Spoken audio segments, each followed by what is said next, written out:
Genesis chapter 47 verse 17 up to 31.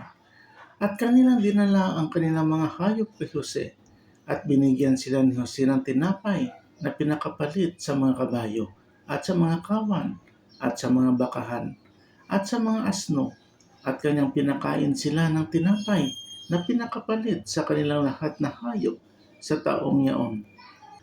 At nang matapos ang taong yaon ay naparoon sila sa kanya ng ikalawang taon at kanilang sinabi sa kanya, hindi namin ililihim sa aming Panginoon na kung paano ang aming salapi ay naubos at ang mga kawa ng hayop ay sa aking Panginoon. Wala nang naiiwan sa paningin ng aking Panginoon kundi ang aming katawan at ang aming mga lupa. Bakit nga kami mamamatay sa harap ng iyong mga mata? Kami at ang aming lupa. Bilhin mo na tinapay kami at ang aming lupa at kami at ang aming lupa ay paalipin kay Paraon at bigyan mo kami ng binhi upang kami ay mabuhay at huwag mamamatay at ang lupa ay huwag masira. Sa ganito'y binili ni Jose ang buong lupain ng Ehipto para kay Paraon, sapagkat ipinagbili ng bawat isa sa mga Egyptiyo ang kanyang bukid, dahil sa ang kagutom ay totoong mahigpit sa kanila, at ang lupain ay naging kay Paraon, at tungkol sa mga tao ay kanilang ibinago sila sa mga bayan, mula sa isang dulo na hangganan ng Ehipto hanggang sa kabilang dulo. Ang lupa lamang ng mga saserdote ang hindi niya nabili, sapagkat ang mga saserdote may bahagi kay Paraon at kanilang kinakain ang kanilang bahagi na ibinibigay sa kanila ni Paraon, kaya hindi nila ipinagbili ang kanilang lupa.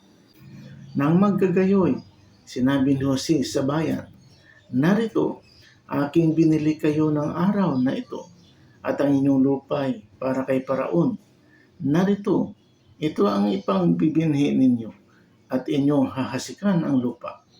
At mangyayari sa pag-aani ay inyong ibibigay ang ikalimang bahagi kay Paraon at ang apat na bahagi ay sa inyo, sa binhi sa bukid at sa inyong pagkain at sa inyong mga kasangbahay at pinakapagkain sa inyong mga bata.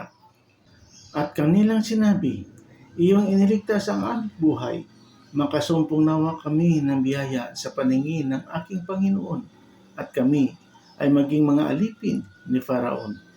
At ginawang kautusan ni Jose sa lupain ng Ehipto sa araw na ito, na mapapasa kay Paraon ang ikalimang bahagi, liban lamang ang lupa ng mga saserdote na hindi naging kay Paraon.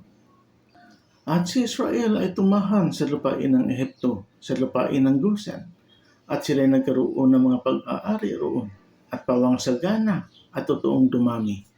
At si Jacob ay tumira sa lupain ng Ehipto ng 17 taon, kaya't ang mga araw ni Jacob, ang mga taon ng kanyang buhay, ay 147 taon. At ang panahon ay lumapit na dapat nang mamatay si Israel. At kanyang tinawag ang kanyang anak na si Jose. At sinabi niya sa kanya, kung kayo'y nakasupok ako ng biyaya sa iyong paningin, ay ilagay mo. Isinasamo ko sa iyo ang iyong kamay sa ilalim ng aking hita.